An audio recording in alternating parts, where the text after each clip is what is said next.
Okay, awesome. So we're back. All right, cool. Let's go over to Brian, and then Deepa, and then Steve. So I really like Jackie's suggestion of a custom button. Another idea that you can use, and similar to that, is if you're using Chatter with Summer 13, you can create little publisher actions in your Chatter feed. So you can do the exact same thing with the button, but have it right up in the Chatter feed. The nice thing with that is it socializes it too, so people who are following the opportunity can also say, hey, this person just did sent a proposal or whatever the case may be. Another option is, I would say, less ideal than using tasks or your activity tracker. But this is another valid issue that I've seen for a lot of people. What they do is they'll say, have a custom field on their opportunity that reflects the major milestones for their sales process. For example, sending a proposal, doing a demo, or something like that. And allows people to either do date stamps to say, hey, this is the date I did it, or just a checkbox to say it's been done or not. I've seen other good organizations where they really ration that down to say that if you want to advance your stage, like if you're going from suspect to qualified, you have to have done these steps. And so they'll write a validation rule that say you cannot be in a stage of qualified unless this field and that field has something populated in. So that's another alternative you can look at. It kind of depends on how tightly do you want it to be set up with your sales process. Got it. That makes sense. Cool. And then Deepa, where'd you go? I kind of put my hand down because everything that I was thinking about and what I do with my clients, you guys have already addressed it. The custom button, the date stamp. We use the custom buttons a lot because it makes it so much easier. Now, the thing is, you talked about your process being where they send the demo from Outlook and then they click on a button. It would require, like what we're suggesting, would require a little bit of change of business practices where even if they send the email from Outlook, they would need to come into Salesforce and click on a button and say, this is what we did. The other option is you can actually have the button program that when you click on it, not only creates an activity with that, but you can also send out an email from within Salesforce, with that. So there are multiple different options, and the other option that I've seen a lot is what I think Brian was talking about, is where your opportunity stages are tied into, like it actually counts, like when someone has sent out a demo or anything like that to a customer that counts towards incrementing the stage and increasing the probability of the business probably closing. So I raised my hand down because I was going to suggest almost all of that. That's awesome. You guys all beat me to it. All right, Steve, maybe you have something new. Something up your sleeve. Just definitely reinforce what you said, Josh, and what Jackie and Deepa and Jeff said before. I mean, activities definitely have their benefits. One of them is that they're supported by Mobile Lite, so it opens up. It's a standard. Rather than using a custom object, if you use activities, people aren't tied to their laptop. They can log an activity via their mobile device. It also opens up the Outlook synchronization part of it. There's the caveat, though, about activities being archived after a year. I something for somebody on the ANSYS community a while back. If you're on Enterprise, are you on Enterprise or Unlimited? Nope. Professional, unfortunately. Ouch. Do Yeah. Do you have access to workflow rules? Yep, No. Workflow. Well, I know you can buy them. If you really, really need this, you can buy workflow rules a la carte with Professional. Yeah, I was just on the phone with our account exec, and he had said that we can do API, but we can't do workflow as a individual thing. But I had heard from other people you can do workflow. I mean, I've been on Enterprise from the get-go. I know there's something like, basically, if you add if you add more than one a la carte feature to Professional, you're better off just going to Enterprise. Right. So, I'll just throw it out there in case you ever do move on to Enterprise. Somebody posted something on the Instant community a while back, and they wanted to kick off a bunch of tasks based on the opportunity stage. So when an opportunity moved from, cultivation to the next level, it automatically kicked off some activities, and then they could run an activities with opportunities report and compare the opportunity stage to the activities that were kicked off for that opportunity and whether those activities had been completed yet. Kind of like an exception report, because unfortunately, without getting into triggers and stuff like that, you couldn't really have a validation rule on the opportunity that you would prevent the person from moving it on to the next stage after that until they've completed those assigned activities. But it was just something that we came up with together. They had the requirement of a stage is supposed to kick off some follow-up activities that need to be done before it can advance to the next level. Okay. Yeah, that certainly makes sense. Jackie, did you have something else? I did. There is actually, if you go to buttonclickadmin.com, there's a podcast that the guys did around some of the things that you can do natively in Professional, in PE, that might give you some tips that you're not aware of. So it's ButtonClickAdmin. Yeah, very cool. Yeah, I should throw in a slide for that. I actually just did an interview with Mike and Jared on Button Click Admins. And that's a great podcast, so yeah, they'll definitely be a resource as well. I'll include them on this deck in the future. Bill, are you out there? He is. Good, Bill. Bill Gren. Right now. All right, cool. Maybe not. All right, cool. So let's. Any other questions or feedback from anyone else before we take a tour of the community, the shiny new community? Joshua, this is Jackie again. I actually do have a quick question for anybody who has sat for the Sales Cloud certification. If anyone has any study material recommendations beyond what is published as the standard study guide, that would be helpful to me. Are you talking about the sales consulting certification, Jackie? Yes, the sales consulting. Okay, so I think somebody posted that message on the community like yesterday or day before. And here's what worked for me, but I'm very different than a lot of people. I'm an audiovisual person. I can't read. So if you give me like a 300-page document, I'll pull my hair out. But if I see a video or if I see someone talking, I retain it very much. So what I had to do was I actually went through the study guide. I clicked on every link, and I looked at every video, and I understood what the application of that was for a real-life scenario. And then what I did was I went into my dev org and I started creating everything that they were expecting for me to be able to answer. Because that's how I learn. I learn more by doing than just by reading.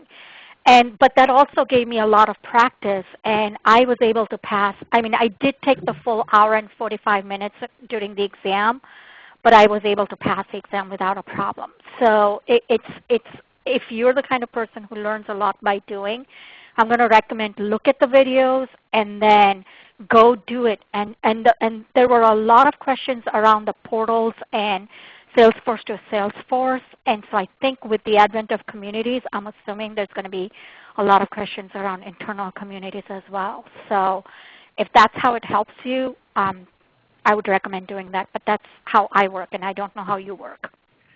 It's going to be the exact same way. I have to see it see it and hear it as opposed to try and read it and absorb it. So okay, so then just go through the video and then go into your dev org and just do it, because you'll stumble along the way, but that's what will give you the knowledge to say, okay, I can do this, Okay.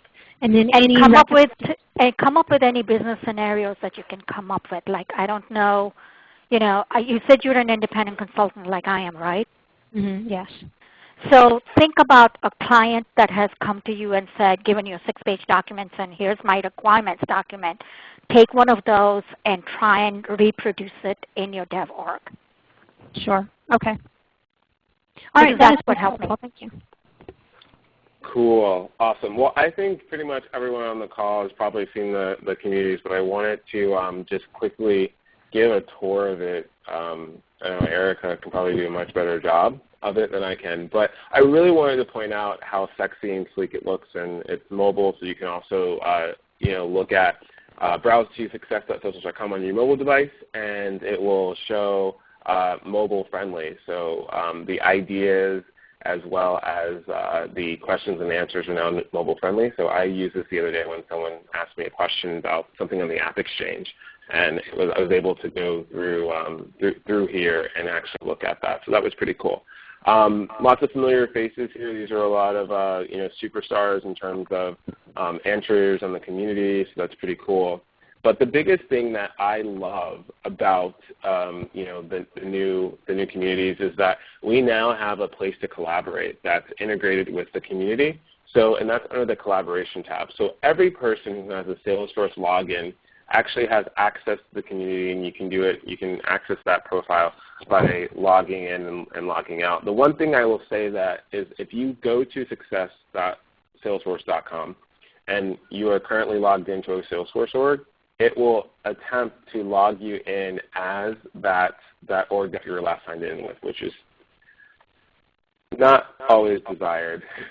So for us that have many logins, you may have to log out and then log back in using your dev org or your org that's associated with your MVP badges. That's what I pretty much use. But it's one central place with all of our pictures, to definitely collaborate with people. And what I like about it is it's pretty much chatter in a public site, so I can mention other people. So like you'll see earlier this week, I had mentioned Jackie in a post about the MVP office hours and things of that nature. So, I like that I can pretty much mention anyone in the Salesforce community because it ties directly into the user database of Salesforce. We have our own group called MVP Office Hours. This will be our landing page from now on. Please feel free to navigate people to either officehours.info or actually go into success.salesforce.com and type in MVP Office Hours. So we are actually going to navigate away from the Google Doc going forward. The next session, all of our questions and answers will actually be in the feed, and then we'll go through the people who post the feed, and that way people can collaborate on the answers prior to the meeting, and then we can review them on the call as well for the people who cannot attend. This information on the left-hand side is going to be very important. This is where you're always going to get the information for the next date and time of the meeting, and there'll always be a register link. The only thing that's going to change is the register link. So when you click on the register link now, we're no longer going to require your question here so that we can solicit other people that maybe just want to listen in, because all the questions will actually be on the other page. So this form will get simpler to where it won't be difficult to register. It'll just have a couple questions, and you hit register now.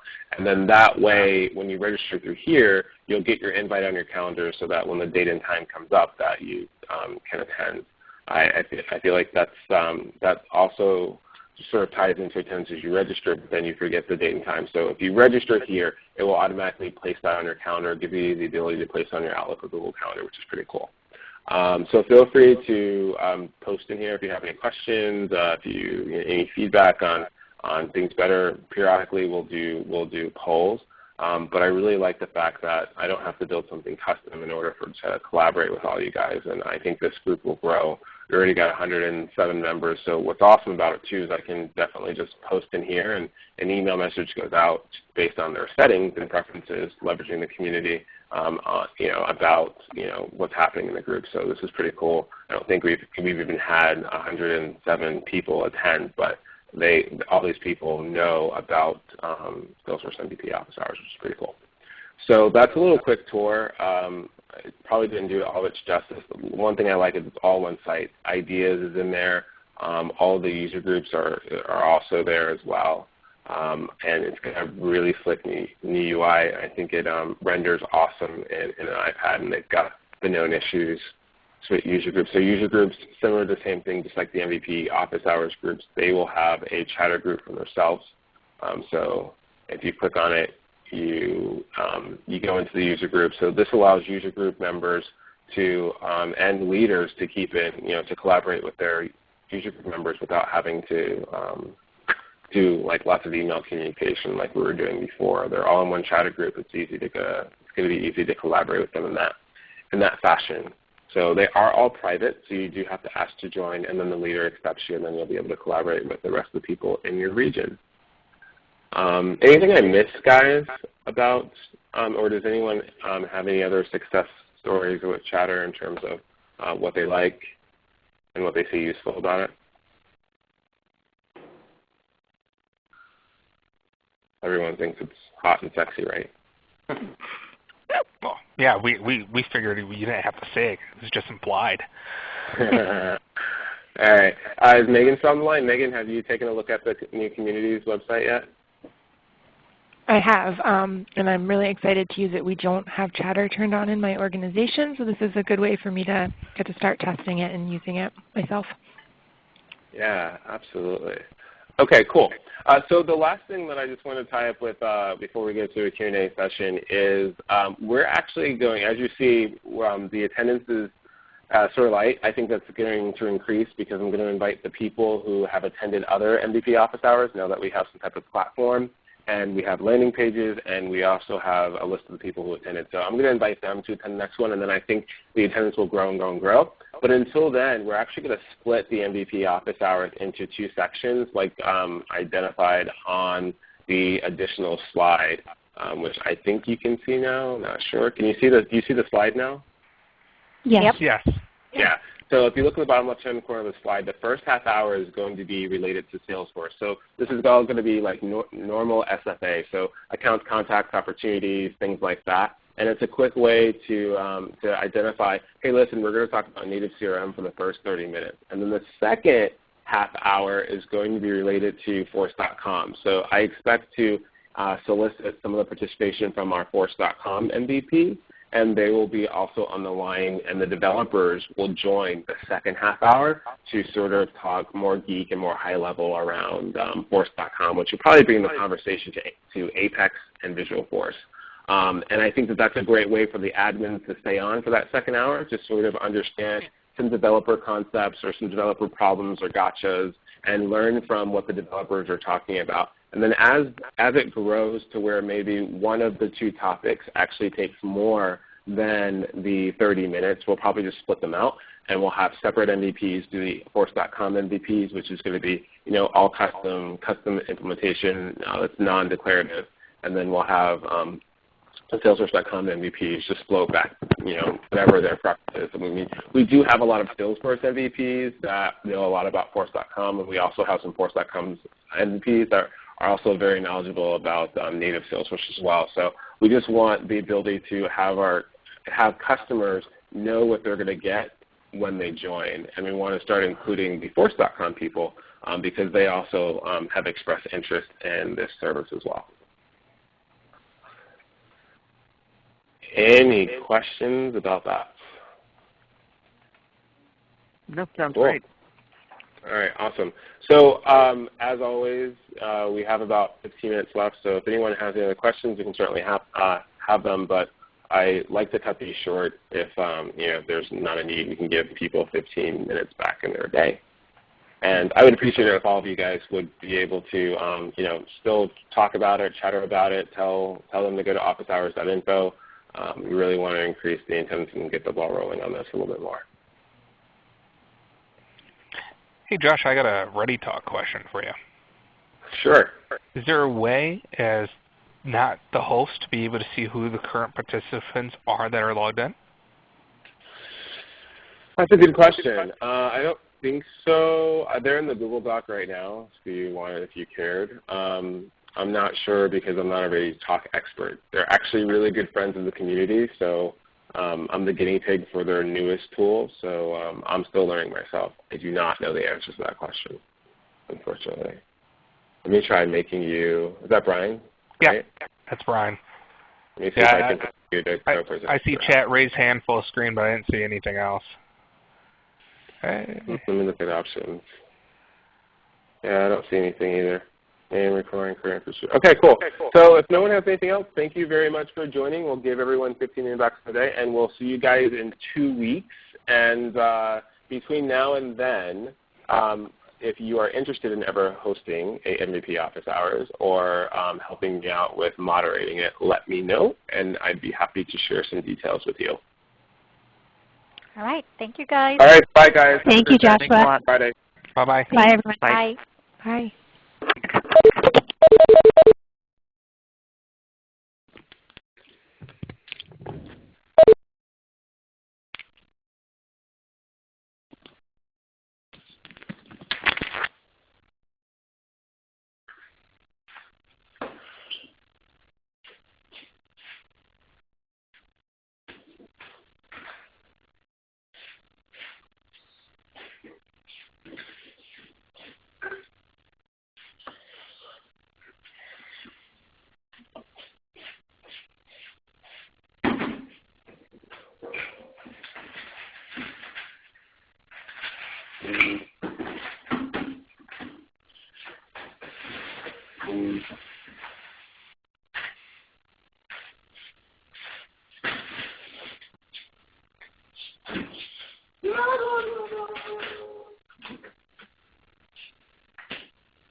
Mm.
Hello.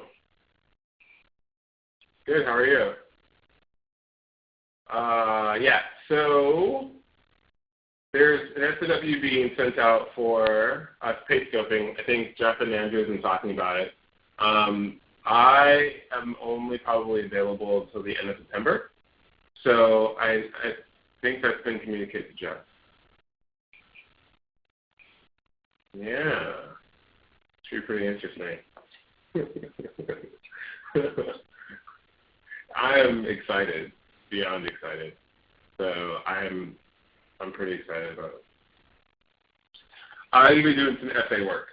So I'll be doing essay, a little bit of TA if they need me, but primarily for scoping. So it's kind of good that I moved into the role now so I can get involved in scoping for the U.S.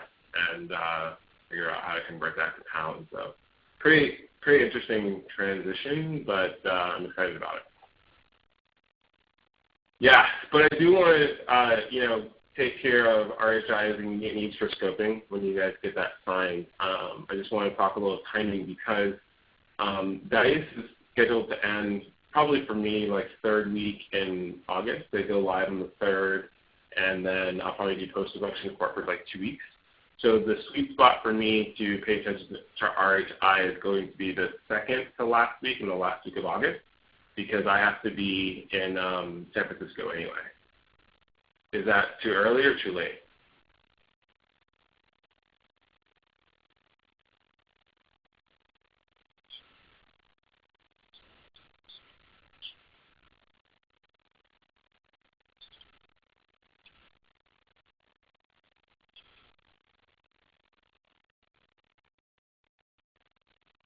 Yeah, I saw that. I was like, what the heck is that?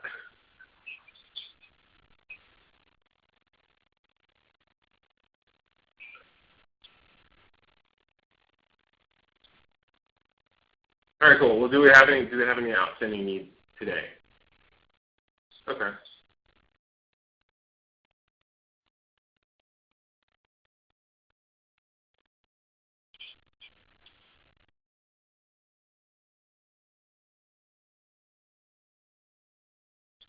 Perfect, because everyone was like, I saw it right, everyone was like, Josh is local, and I don't really plan on being in San Francisco for most of September anyway. But I might make a trip to the UK early September before I leave late September. But if you want to get me on the phone for any of those, I think it will still work, so that's fine. And Andrew is okay with that as well.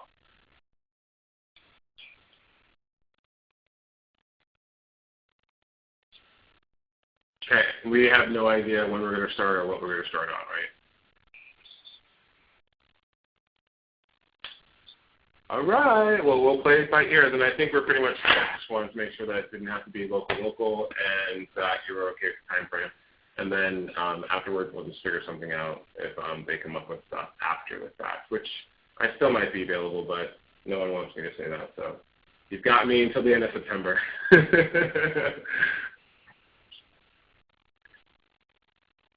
Yeah, absolutely. Talk to you soon, man. Have a great weekend. All right, bye.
Yeah.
Thank you.